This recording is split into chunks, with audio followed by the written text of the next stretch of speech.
welcome to Physical Therapy, a movie podcast. We are here every week talking movies inspired by the world of physical media. My name is Kurt. And I am Sam. We're also joined by our producer, Kimberly. Good evening, Kimberly. Hello. Hello, Kimberly. Kimberly. Jesus. Oh, hey, Kim. Oh, hi. Hello, boys. Kimberly and I were to be wed this week, which we unfortunately did not do because of the devastating fires in Los Angeles. Yeah. Our wedding was scheduled to be in the Topanga Canyon area, which has definitely been affected by the Palisades fires. Our hearts obviously go out to everybody in LA. Yeah. Yeah, seriously. And we've been trying to donate as much as we can and just, help out. But yeah, it's been a rough week. It's been a rough week, a weird week. But we were going to take this week off for the wedding, but here we are. The wedding has been postponed, and we are trying to figure that out. We actually postponed the wedding so we could record this episode. All for this. We said the masses need to know what our thoughts about comic book movies that people don't know are comic book movies. That's right. We're very dedicated. I'm so sorry for you guys. I'm sorry that we're not all hanging out. I know. And I'm sorry for everyone who has, had it worse than y'all. And Me too. I'm so sorry to LA. Fucking nightmare. Just brutal. We get fires up here during the summer a lot. Not that you guys don't have them down there, but never as close to home as it hit y'all. Yeah, Kim and I had to evacuate briefly. With our three cats. One of the Hollywood fires. Yeah, with our 3 cats. Everybody's fine, but my God, it's just been a stressful week. Yeah, I think everyone who lives in LA understands. But yes, as Sam mentioned, we are here talking about comic book movies tonight. Hell yeah, baby. We have raided our collections for some comic book titles. I went with titles from our quote-unquote shame pile, movies I've purchased and have not yet watched. Is that the same for you, Sam? I did 2 shame pile picks and 1 shelf pull because Okay. it's been a very long time since I'd seen it. Cool. We'll get into that in a little bit. Have you watched anything else this week, Sam, since we recorded last? I've seen a couple things in theaters. Since we last recorded, I saw The Brutalist, The Last Showgirl, and The Damned. What's The Damned? Like an Irish folk horror movie that's Vertical Entertainment, the same company that did The Order movie with Jude Law. Damn, I never saw The Order. The Order's cool. I like The Order more than I like The Dam. Okay. The Dam was fine. It felt very kind of formulaic and had one of those twist endings where I was like, yeah, but that actually like opens so many more questions than it answers. Okay. But I thought it was fine. We just saw Baby Girl. Yeah, what did you guys think of Baby Girl? I thought it was great. I thought it was really funny. I thought she was awesome. I just loved how naughty it was and how I just thought it was very funny. That's the thing. I found it to be like way vanilla. Too tame. Yeah, I'm like, dude, if you're going to go for this, go for it. I thought Harris Dickinson was fucking hot. So I was enjoying him. Yeah, you don't say. Yeah. He's a babe. It ended and Kim leans over to me and she goes, "You should work on your arms." Yeah, I was like, his arms are really nice. All right, cool. Nicole Kidman is a God, I love Nicole. Just, God bless her. It was also like I had just come through a tear of Bob Dylan, Nosferatu, and then saw Baby Girl. So it was like a little, maybe it was just too many flicks and too little a time. What's up with Den of Thieves 2, Sam? Dude. Sam and I was Sam was coming in for the wedding. Yeah. Yeah, this might be the biggest loss for both of you. This is the biggest loss, truly. I was going to pick Sam up from the airport and we were going to sneak away and go see Den of Thieves 2 Pantera while Kim waited at the altar for me, shooting our way in. Oh, God. I can't wait. I'm assuming it's terrible, but I cannot wait. Regal is our big chain theater up here. I have, this, I have a Regal Unlimited pass, so I can just go to the movies as many times as I want in a month. And I think my goal this year is to see 75 movies with the Regal Unlimited pass. Oh. What's the math on that? How many is that a month? It's like 6.2. That seems like a good goal. You could do that. Right? I can do that. Yeah. I did 44 last year, which feels cowardly. Wow. I mean, I'm at 2 with The Damned today. I'm at 2 for the month, and I still got to see Den of Thieves 2, and I have tickets for both Wolfman and Companion. I want to see Companion. I can't wait. Oh yeah, definitely. I am curious about Wolfman. I didn't love the trailer for that, but I'm a big fan of Invisible Man. Sure. Thought that was really well done. We probably talked about it and maybe even on this show, but did you like Anora? I did. And what I really liked is that Anora Criterion cover that they just announced. Yeah, they just announced it today. Man. There were some good ones in there. Chungking Express, 4K. I looked up how to pronounce this and I'm still going to fuck it up, but Basquiat? Oh, Basquiat. Basquiat. You're not pronouncing it right. Basquiat, the artist? That's not how you say it? Not according to the internet. Really? No, it's Basquiat. Yeah. Hey, man. That may be, but I looked up a pronunciation and they definitely don't pronounce it that way. That's awesome, though. I'd never heard of that movie. Jeffrey Wright plays him. Dude, the cast is incredible. Yeah. I have Bowie's seen in it? Yeah, Bowie, Dennis Hopper, Gary Oldman, Chris Walken, Benicio del Toro. Damn. Jeffrey Wright is the lead. It's Julian Schnabel, right? Yep. Yeah. I'm really excited for that. That and Anora both. I can't wait. That Anora cover is next level, dude. It's inspired by like an Italian movie, right? Jess Franco. Yeah, Spanish, but oh, okay. Yeah, Jess Franco movie. Severin posted about it on their Instagram, the comparison. That's cool. Vampiros Lesbos is the movie. Yeah, I'm definitely going to pick up Anora. Oh, can't wait. I liked Anora, but and this is so dumb, but I mean, that's part of the thing about this show. Like, I liked Anora and I wanted to watch it again. And then I saw that Criterion packaging and I went, yeah, of course I'm going to buy that. Yeah. How do you walk past that in the store? We saw it only a few weeks ago, really late, during like the Christmas holiday break. And it was a small screening room, in like a small AMC, but we were front row and it was a little much. It was a little much. I look forward to seeing Anora again. Sure. And being able to like look at the whole frame at the same time. Yeah, it was a bit extreme, but I'm glad we saw it. I did not like the first half. My God. Ooh, I did not like it. See, I think I struggle with the middle a little bit. There was a turn that I didn't expect and I hadn't watched the trailer.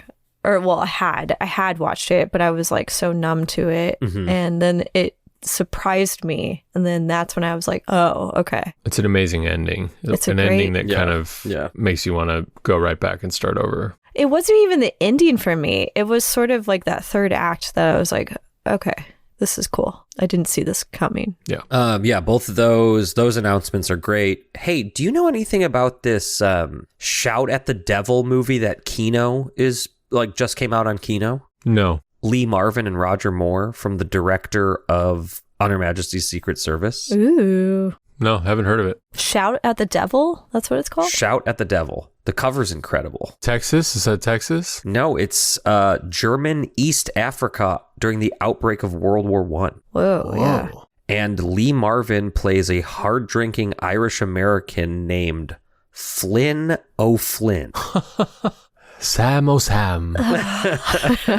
Sign me up for this. Yeah, it looks wild. It looks really... I don't know anything about it, but looks dope. Yo, do you know anything about this movie Flesh and Blood or Flesh Plus Blood? Nope. Rutger Hauer, Jennifer Jason Leigh.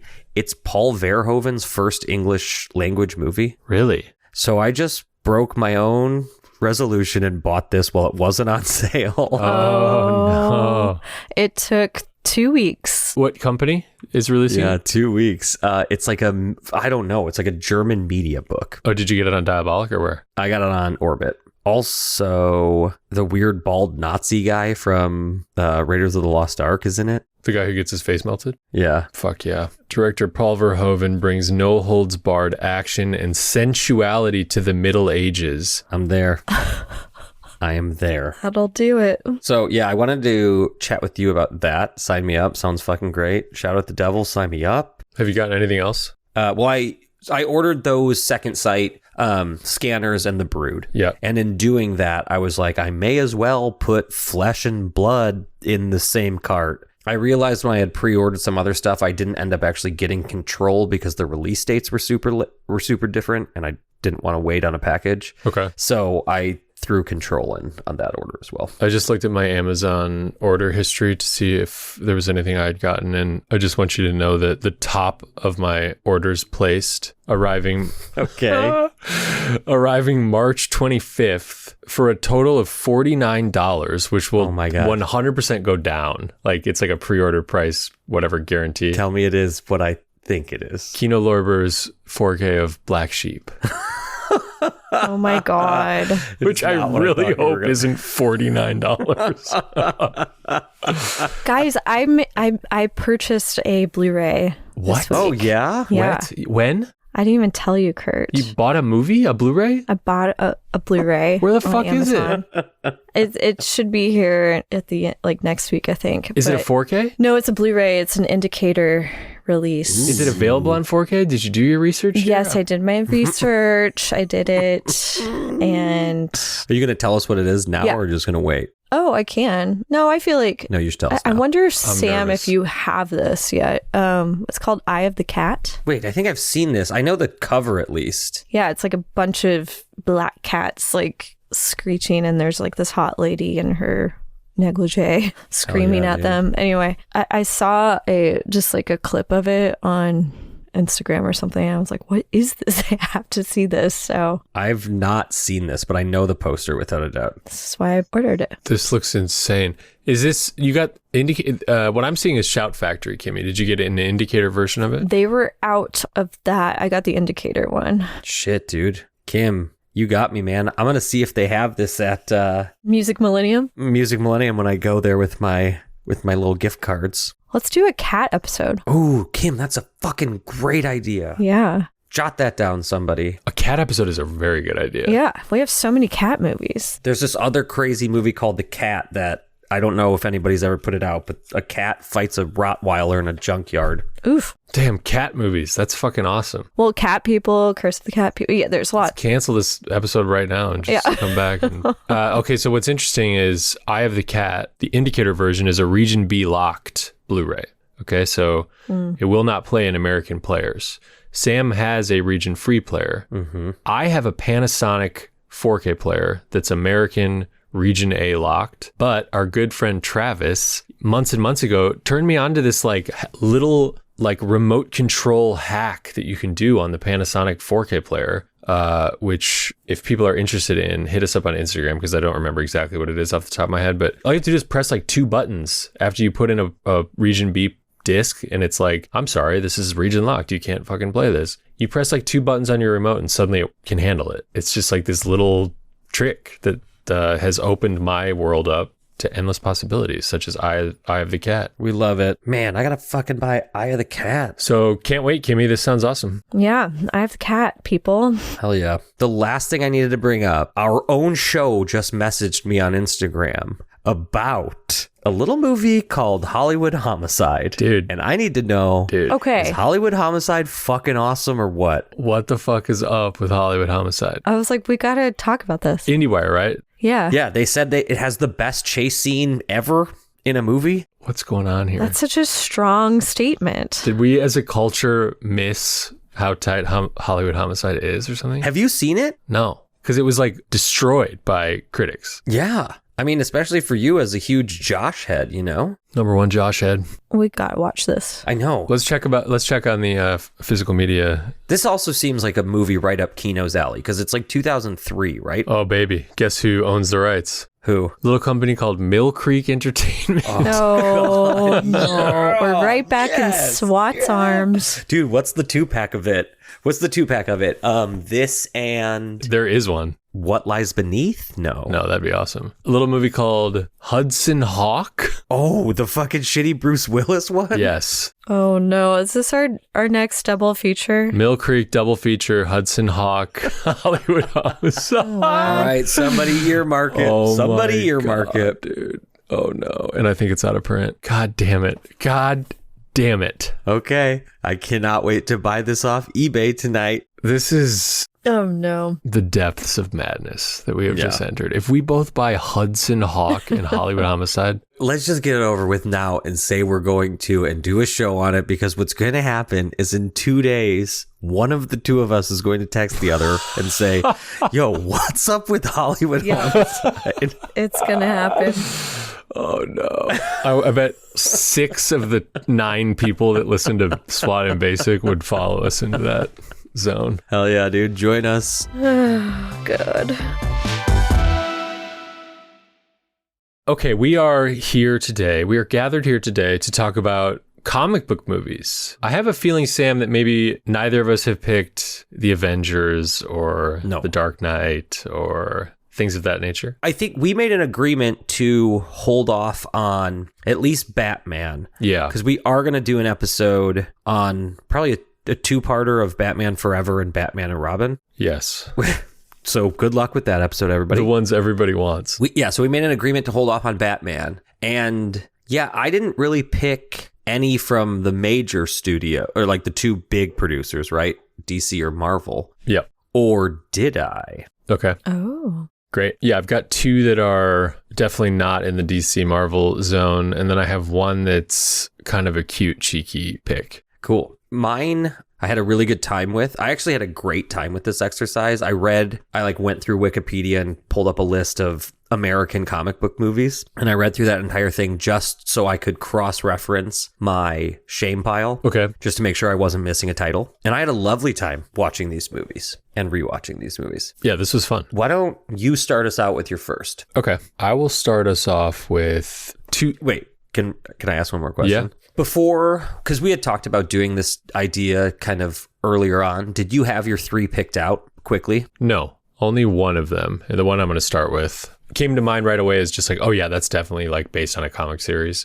graphic novel. And then one I was pretty sure was, and then the other, I just sort of used this as an excuse to watch it, which great. Again, is a little cute, but definitely applies, I think. Okay, yeah. Hit us with your first. My first is 2007's 30 Days of Night. Dang, I had it in my pile and then I cut it. Starring my beloved Josh Hartnett, Melissa George, Yep. who took me a second. I was like, how the fuck do I know this person? And it was driving me nuts.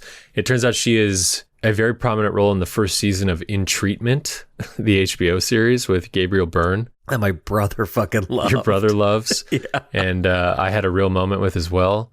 She's great. She's also, Sam, I believe, the lead in an Umbrella Blu-ray that you and I both just bought called Triangle. Yeah. This movie also stars Danny Houston, Ben Foster, and Mark Boone Jr., who people will know from Memento and Batman Begins. This is a movie about a town in Alaska undergoing a month without sunlight. As that is happening, a ship full of vampires invades the town and preys upon the people living there. Josh Hartnett plays like the local sheriff who's trying to help his community through this situation. This movie is pretty good. Mm-hmm. I had not seen it since the theater. I kind of forgot how rated R it is. I would have actually guessed this was PG-13, but it is fucking gruesome. Don't they like rip people apart? Oh, yeah. Yeah. It's really brutal. Yeah.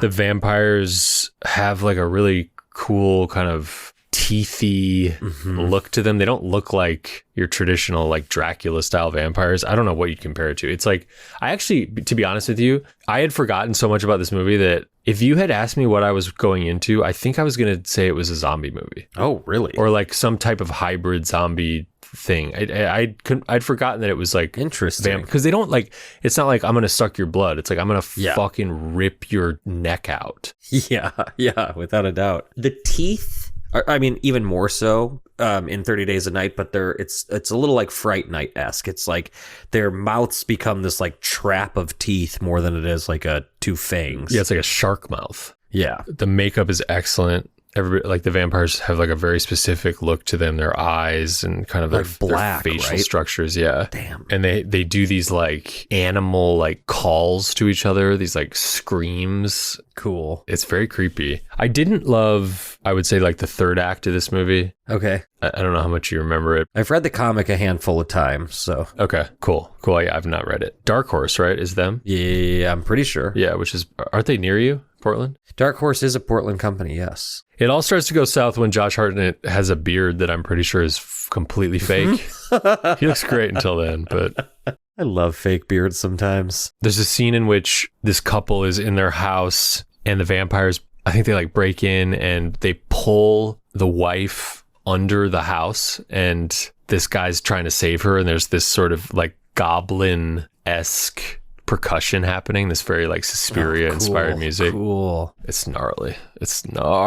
Is 30 Days a Night like totally awesome? We bought this together at Joel's wedding. That's right. It's cool. Yeah, it's cool. I think it has a shitty third act. I think it looks bad, especially. There's a lot of bloody snow in this movie. They use the contrast of blood against blinding white snow. Or it's not blinding. It's at night, but it's a very cool aesthetic, very cool environment. I think conceptually it's like one of the coolest premises for a comic book, a movie, a vampire story ever.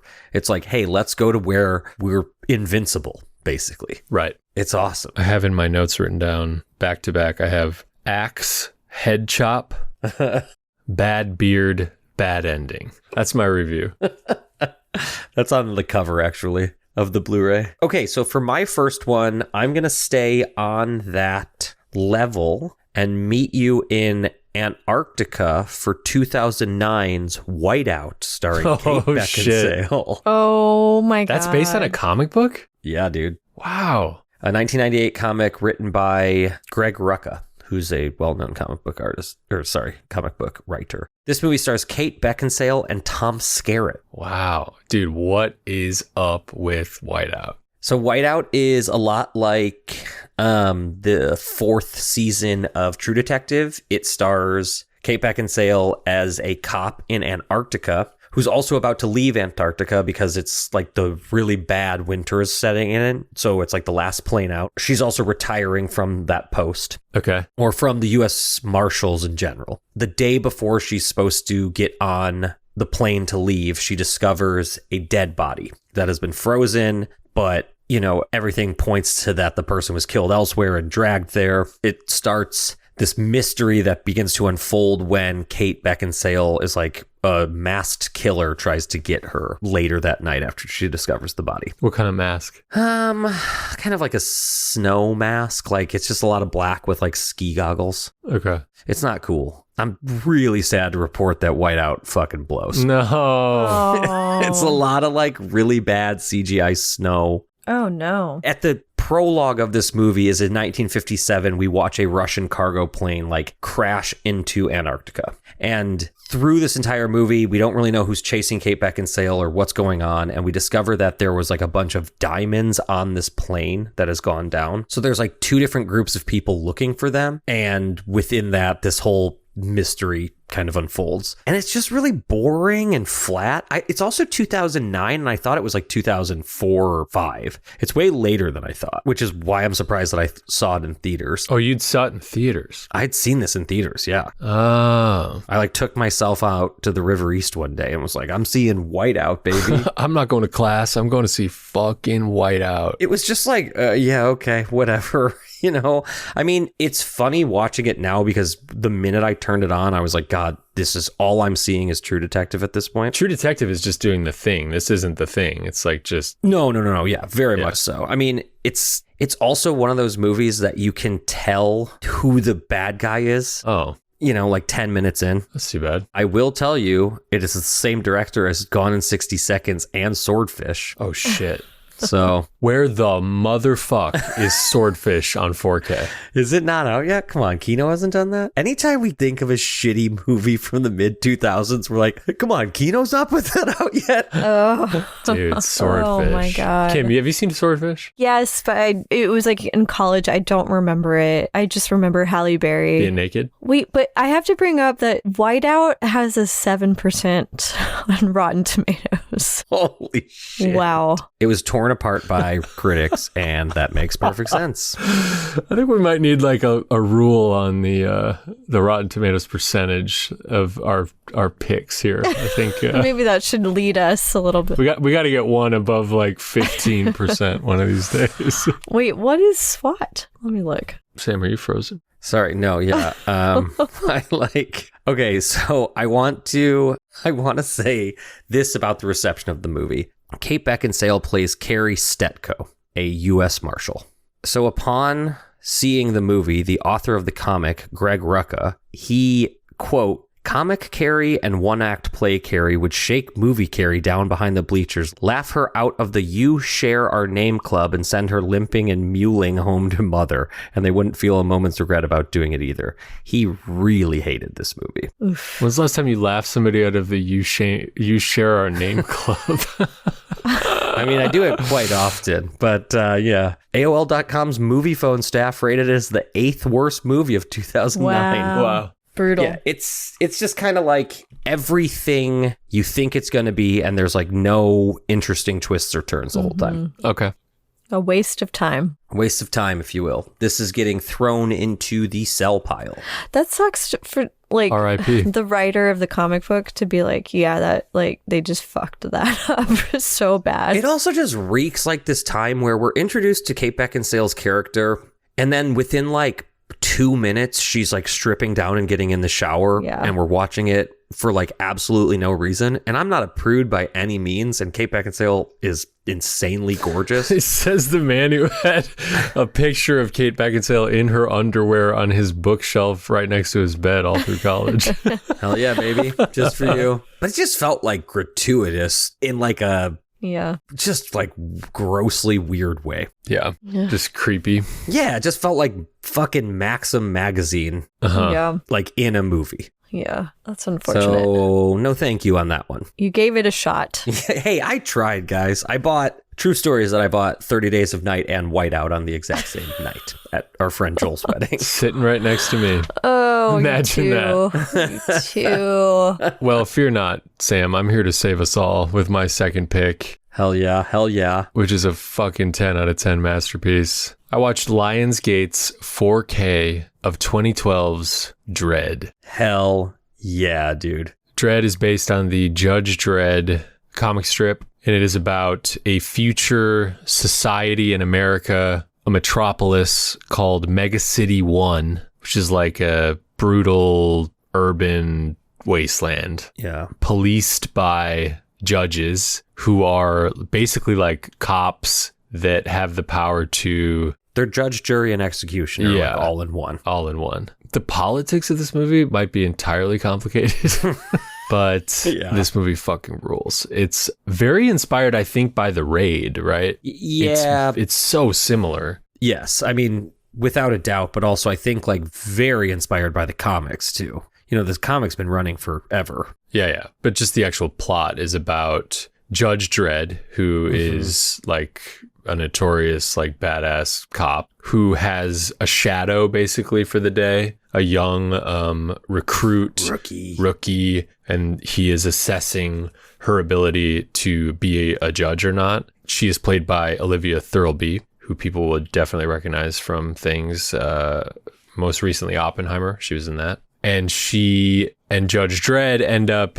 investigating a homicide in like a 200-story tall high-rise apartment complex, which turns out to be run by a drug lord named Mama, played by Lena Headey, who at that time was like right in the middle of Game of Thrones fame. Yeah. And she's like this vicious queen pin character who's just absolutely ruthless and violent. She and her like forces trap Judge Dredd and Olivia Thirlby's character in this complex, and they have to fight their way out. So it's just like a 90-minute action movie inside of a high-rise apartment building, like in a futuristic wasteland city. One thing to note about this movie is that it was produced and released right in the heyday of the 3D boom. Yeah. So they shot this movie in 3D. This 4K 2-pack includes the 4K disc and then a Blu-ray disc with a 3D version of the film if you have that technology on your TV or whatever. 4K can't do 3D, interestingly enough. So interesting. Okay. I have a projector that can do it, and I have owned Dredd on Blu-ray before this 4K, and I have watched it in 3D at home, which is fun. But this time I watched the 4K. Honestly, like the CGI and the special effects and like even like the color grade and things like that has a very almost oversaturated, heightened look to it that I think has a lot to do with the fact that it was in 3D originally. It isn't totally inappropriate because one of the kind of themes of this movie is about a drug in the future called slow-mo. So good. It's so good. It's basically like, it looks like an asthma inhaler, and you take a hit, and I forget, they literally spell it out, but it's like it turns your perception of life into like 1/90th of real time or something like that. And so there's all these sequences from the point of view of people who are high on slow-mo, where of course it's like phantom camera slow motion, but everything is very vibrant and people are like tripping out looking at like particles of water floating through the air with, you know, sparkle effects on them and stuff, and everything is oversaturated, and it in 3D was so cool.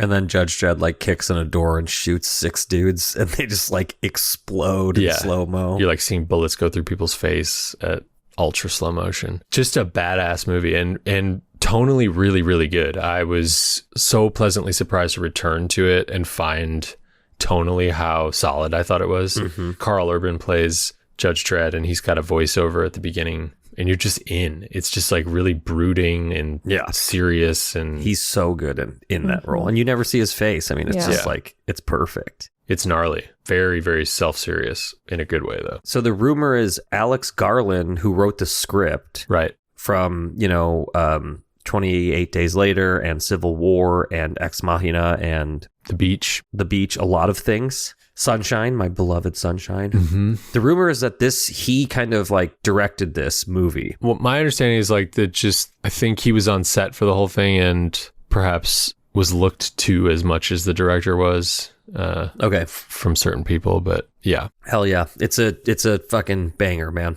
I love this movie. This is a movie that came out and kind of like John Wick, I laughed it off, and then everyone who I trusted was like, dude, you need to see Dredd. It's incredible. Yep, it rocks. And when I finally sat down to watch it, I sadly never saw this in theaters, but I would love to. Great 4K, highly recommend it. Yeah, I definitely have the blue. I've not upgraded, but I'm not opposed. Guess we got to wait for a sale. When we were watching it, I was like, I wonder where this is shot, because there's like something so alien about it. It doesn't feel like it's shot in LA or New York and I looked it up, and it was shot in Johannesburg in South Africa. So yeah, I thought that was interesting. It definitely has a different feeling to it. Yeah. I think in the Judge Dredd world, America is like divided up into 4 mega cities. Mm. And they're just like, it's like if you split the country in fourths.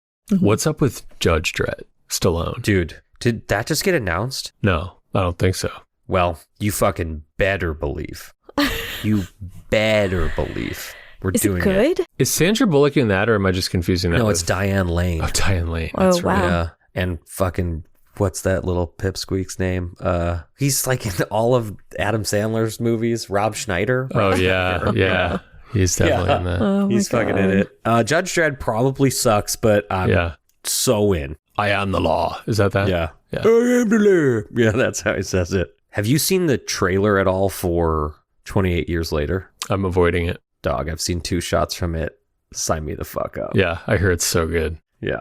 I have a strict policy, our listeners out there, I have a strict policy. If I'm going to see a movie, I try very, very hard not to see the trailer ahead of time. Yeah. If I know I'm in already. I'm more lax about it, but I tend to follow very similar rules. Yeah, he closes his eyes. I'll run out of in a the theater or run away. That was me today at The Damned. I was like, I just closed my eyes through the first one and then I just left and came back like 10 minutes later. What do you got next, Sam? For my second entry, I chose Scream Factory, or I guess Shout Factory's Blu-ray edition of 1978's Doctor Strange. Oh. My guess is a lot of people don't know this movie exists. It was a TV movie for a live action. It was like the pilot for a live action Doctor Strange show. Jessica Walter plays the bad guy in this movie. They only made, I think, 1,200 or 1,500 of these Blu-rays, and they sold out crazy fast off Shout Factory's website. Wow. Shout Factory will do these every once in a while where they'll do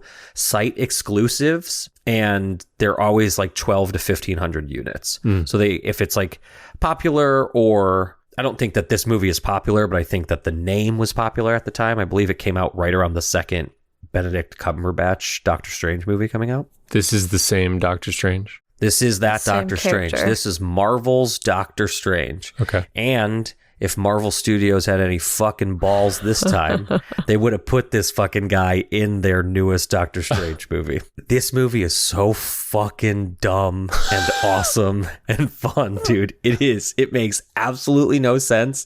And there is like no action at all in it. It basically follows Doctor Strange as him just being a like psychiatrist at this psychiatric hospital. The basic premise of it is that Dormammu, who is like kind of a devil-like figure in the Marvel universe, although he's never named that in this movie, tells Morgan Le Fay, who Jessica Walter plays, that she has been prevented from breaking through to like the Earth realm by the Sorcerer Supreme, and she has 3 days to defeat that wizard and get to Earth's realm. So she possesses a young woman named Clea Lake to use as like a weapon against the Sorcerer Supreme, who is not Doctor Strange at that time, but through the events of this movie, Doctor Strange becomes Sorcerer Supreme.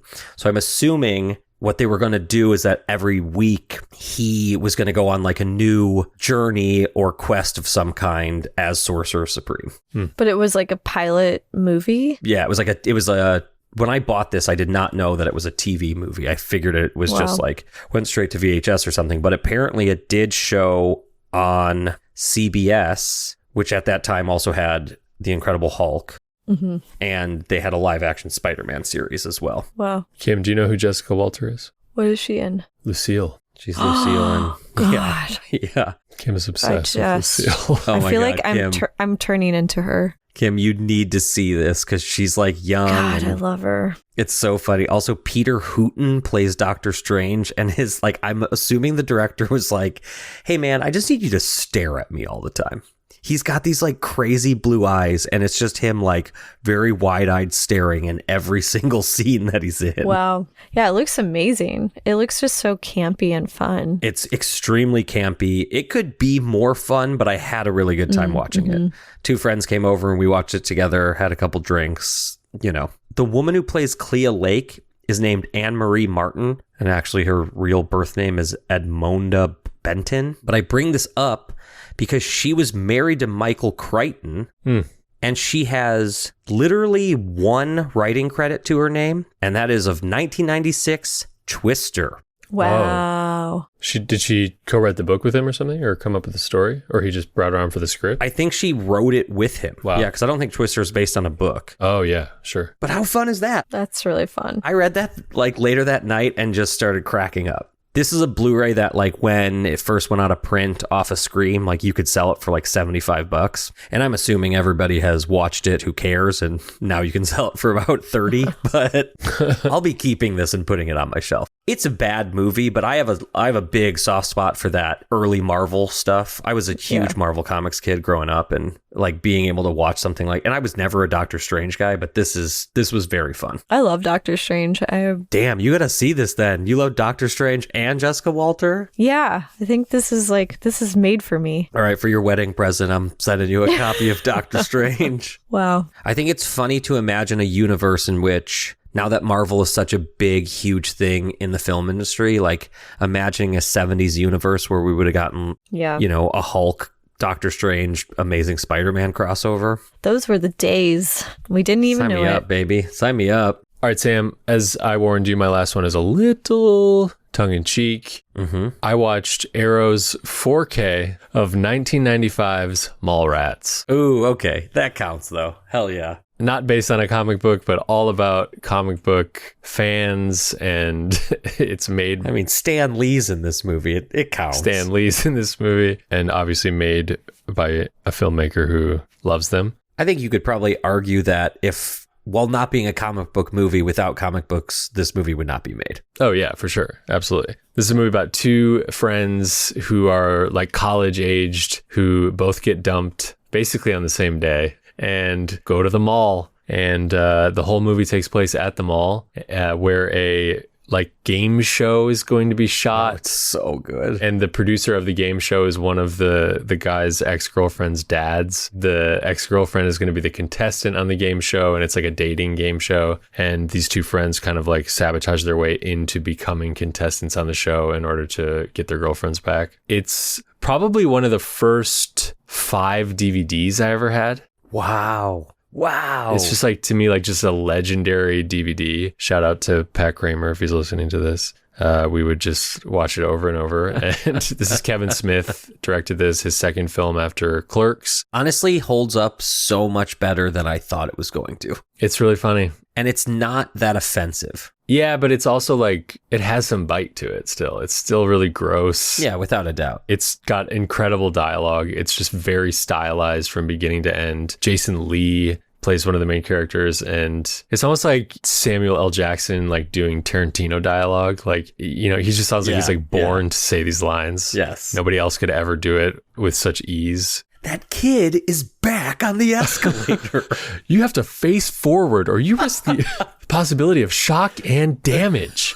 Just an all-timer. I don't know. The joke about the backseat of a Volkswagen is like one of the funniest things. I have never seen this. Wait, Ben Affleck is in it? He's like super young. Baby face Ben Affleck. Yeah. He plays a character named Shannon who works at the fashionable male mall, shop in the mall. Wow. And it's just like a prick. It's also just that beautiful time of malls still being the height of pop culture. Shot in Minnesota, actually. Was it at Mall of America? Not Mall of America. Eden Prairie Mall, not far from where I hail from. That's so weird to not shoot at Mall of America. I don't think they had the budget, probably.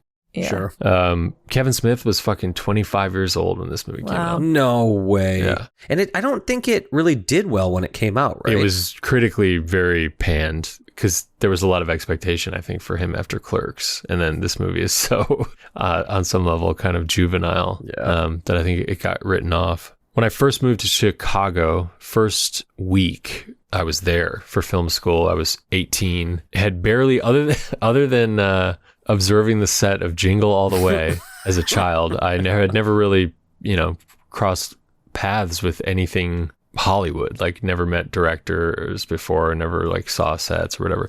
I was walking down the street in Chicago my first week there, and I saw Kevin Smith coming out of like a Borders, and I was such a big fan of his. And I walked up to him and was just like, oh, I had like a Clockwork Orange t-shirt on, I remember. I was like, oh, excuse me, Mr. Smith. Like, I just, I'm such a fan, blah, blah. And he was really nice.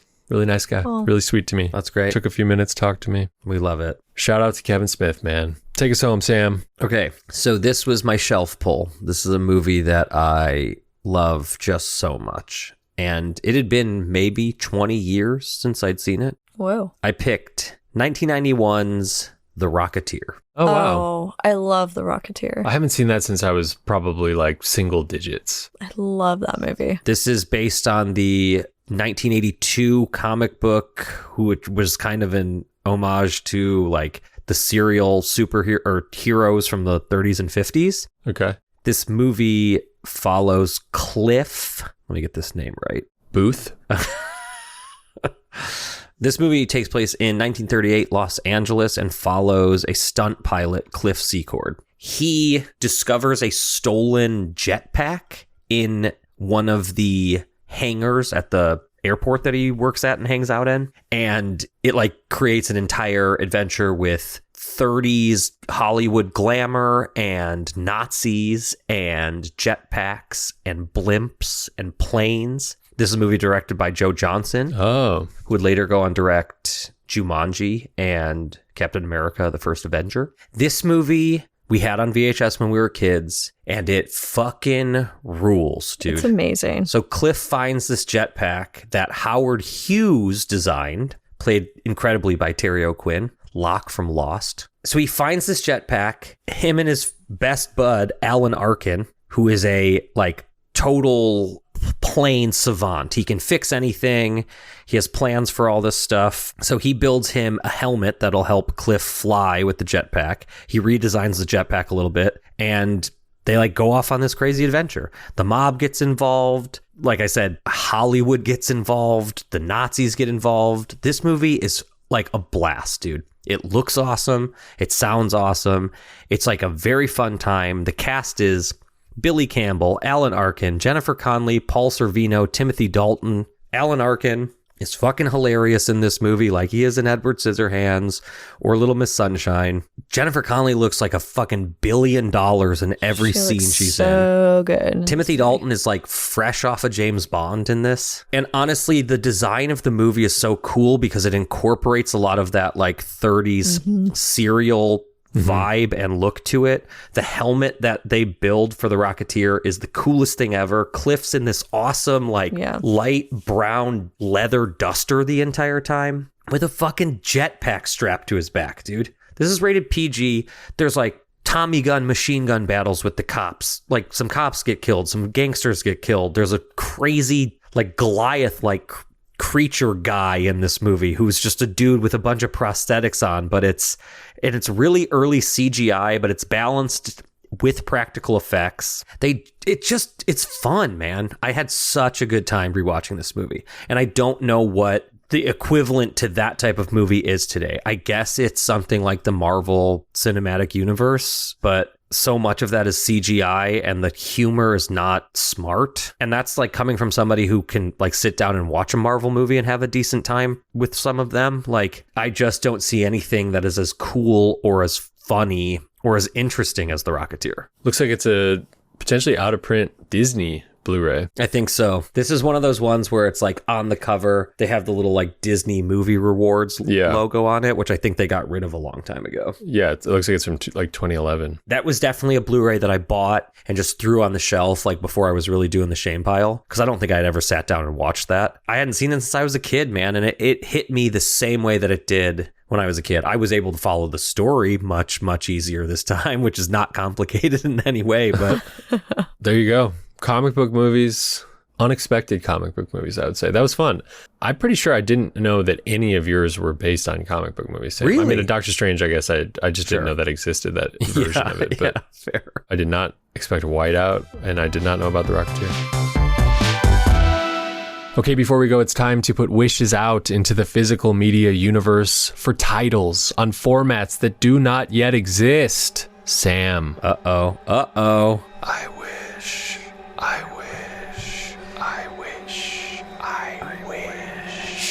I wish for a 4K copy of 1989's The Punisher. I wish for a 4K of David Cronenberg's The Fly.